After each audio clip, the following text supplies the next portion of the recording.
Le torchon brûle au nouveau front populaire entre les insoumis et les socialistes. Jean-Luc Mélenchon a en effet estimé dimanche que le Parti socialiste n'était plus un partenaire après sa décision de ne pas voter la motion de censure portée par les insoumis contre le gouvernement. Le Parti socialiste n'est plus un partenaire, c'est un allié. Et encore, de circonstance, a déclaré le leader de la France insoumise sur RTL Public Sénat. Ils ne votent pas les censures mais sont dans l'opposition, personne n'y comprend rien. A-t-il ajouté, en qualifiant les négociations entre les socialistes et le gouvernement de combine pourrie. Hollande qualifié de machine à tromper.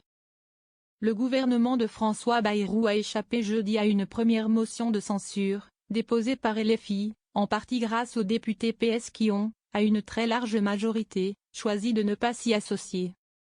Le premier secrétaire du Parti socialiste, Olivier Faure, a décidé d'engager une négociation avec le Premier ministre au cours de laquelle le locataire de Matignon a consenti à rouvrir une discussion sur la très décriée réforme des retraites de 2023 et à revenir sur des mesures telles que le déremboursement de médicaments ou la suppression de 4000 postes d'enseignants.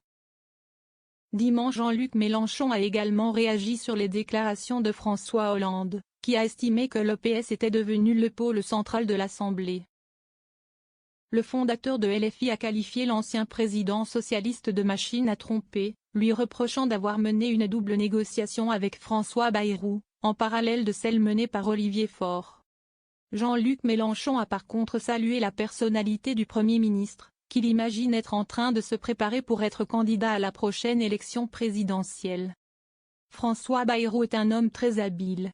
Tous ceux qui le prennent pour une chiffre molle inconsistante se trompent. C'est un homme extrêmement résolu, a-t-il déclaré.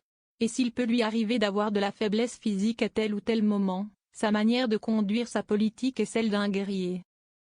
Ce n'est pas un mou, a-t-il appuyé. Les deux hommes, qui ont le même âge, se connaissent depuis longtemps.